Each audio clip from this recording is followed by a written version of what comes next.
All right. Well, thank you. Here we are in the Genius Lab, where we help you realize your greatness. Today, we have the pleasure of being with future Dr.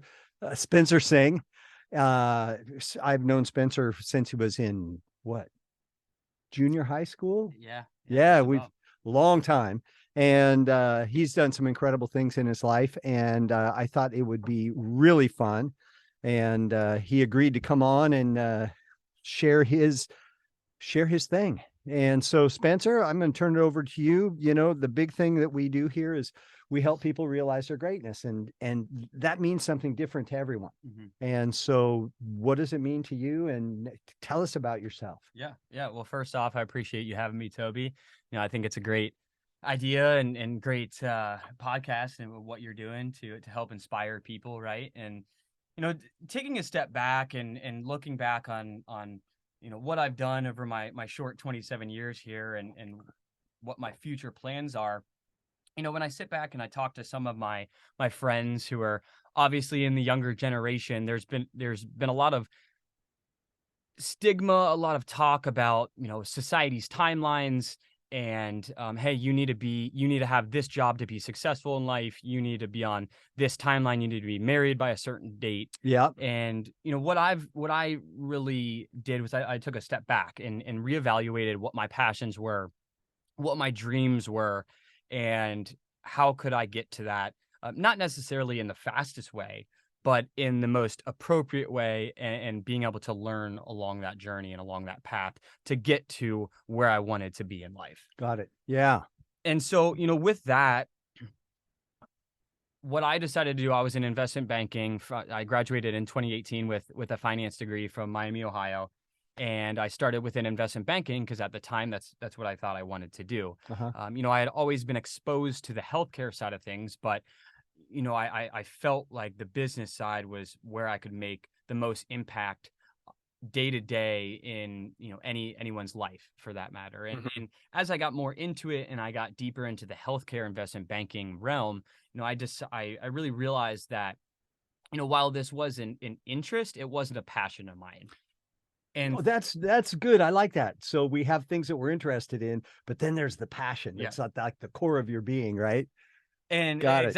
exactly. And I think to that point, you know, I had a couple life events. I was in a motorcycle accident where, you know, I was lucky to walk away being able to do all the activities that I could do beforehand. I had multiple broken bones. I had 4 broken vertebrae. I had a broken sternum. I had a broken shoulder, so on and so forth. And it really made me take a step back and reevaluate again what I wanted to do in life. You know, you don't know. You want to make the most of your life in my mind. And to be able to do that, I took a step back and said, hey, you know, what are my passions? And that was healthcare. So long story short, what I ended up ultimately doing is quitting my investment banking gig and moving home at 27 years old to live with my mom and you know, take the necessary prerequisites, fulfill some other medical school requirements before applying to medical school, as I felt like, you know, becoming a physician, I could bring the most value to people's lives from a provider side of things. Now, and I want to put a little context in here because this is not just a light decision. Okay. Spencer was living on the ocean in Santa Monica, California, going out surfing in the morning before work, driving his Tesla into LA to party.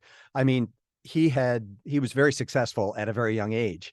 And so to set that aside for a bigger opportunity, not necessarily bigger financially, but bigger in terms of bringing his greatness to the world.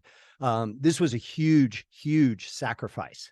So, you know, 27, lived with my mom. It wasn't like he was living in a trailer somewhere and he upgraded. You know, he took a big downgrade to commit himself. And this is the thing that I see in you, and that I think is lacking in a lot of whatever this generation is called. You know, I see a lot of entitlement, but what I see with you is that drive and intention that really is motivating and exciting.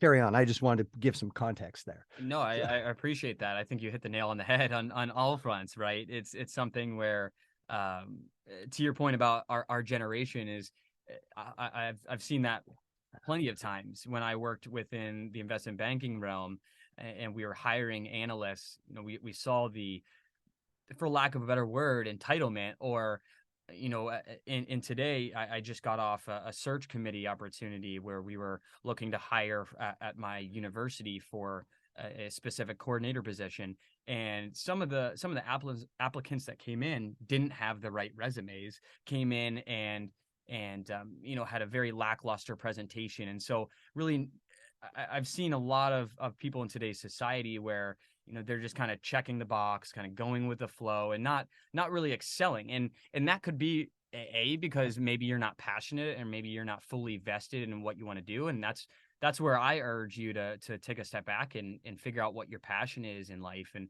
there's no reason, you don't want to be 40, 50, 60 years old regretting not going for that. Yeah. Good point. Mm-hmm. So I had a friend, well, you've met Terry King, and I think guitar player friend of mine. And he called me up one day a few years ago, and he's like, he had a very, very successful executive job with a very large display manufacturer. They did things for Costco. They built all the Nike stores. I mean, huge stuff nationally. And Terry was making huge money. And he's like, Toby, I'm at a turning point. If I don't do something now, I'm going to be 65, 70 years old, retiring, wishing that I would have done this. At the same time, I'm not sure I can be successful at it. And he meant successful financially. But he said, I think I'm going to quit my job and go be a luthier, learn how to build guitars. And I'm like, hell yes, it's about time, because this guy's been about guitars since he was like 8 years old. And, this is the thing that I see in Spencer's world, it's kind of like how we used to live before the world got so artificial. Mm-hmm. It's like you had a passion and you went at that was what you did. And, so, success often follows adversity. Things you mentioned, there were some things that happened. Tell us a little bit about the adversity and some of the hard work you've been through that has put you on this path, and how you navigated through those times, or how you navigate now through these times of living with your mom, and you got your 27-year-old friends that are getting married, having kids, and buying houses, and here you are, in schools. How is that? Yeah, it's definitely it was a learning experience, to say the least. And I had to take a step back and realize, is this truly what I want to do, right? And I think that's something that, after taking a step back, I realized this is what I wanted to do, and this was a passion of mine. And if I was to do this, I needed to attack it 110%, right? Yeah. And if that meant moving home, because I don't have the financial capabilities to go out and have my own apartment right now, then so be it. And luckily enough, I had a great mom to be able to support me in that journey. And everyone in life is always going to have their own story, right? Their own adversity. And what I did was I didn't compare myself to other people, right? Okay. Everyone has their own path and their own story. And I feel like in today's society, to your point, social media has only emphasized that aspect, especially within our generation. Yeah, we only see the Teslas. We don't see the Hondas. He drives this little beat up Honda now, but with a big smile on his face. But it's true, right? On social media, all of this younger generation is seeing these influencers that have the Lamborghinis, that are out in LA, that are partying all the time, and come on and just make funny videos and make millions of dollars. And you hung out with some of those, right? Yeah, I did. And while there are people like that, that's in the 1%. And they also, most of them, 95, 98% of them actually had to put in the hard work, grinded with 1 to 5 to 10 viewers every post that they made, and they grew from there. And again, it was from the hard work and dedication. So in today's society, I feel like a lot of people see the end result of the hard work, and you have to understand that the amount of work that goes into play Got to it. begin with, right? Got it. Got it. So what do you think at this time in your life, you're on your path. What would you say is your biggest accomplishment so far? Yeah. I think twofold. One, I could talk a little bit about my accolades. I could talk about my previous experience with banking, but I think for me, from a personal accomplishment standpoint, I think for me, it was the fact that I, again, took a step back, realized what my passion was, and decided to go full bore into it. I truly think that's my biggest accomplishment, is taking that leap of faith and taking a scary thought and making it into a reality, but knowing, hey, I need to put forth 110% effort. Let's lay out a plan, how to get to that end goal, right? And attacking it full bore. And so I think that was, as of right now, I think that's one of my biggest accomplishments, because it took a lot of self-reflection, right? And really, truly sitting down and understanding, is this what I want to do? And so I think my biggest accomplishment right now is taking that leap of faith and having trust in myself and in my abilities to be able to get to where I want to be. Wow. I didn't expect that. In a world where everything's measured monetarily, I would imagine my biggest accomplishment was when I closed this bazillion-dollar deal, and da da da da da. How refreshing.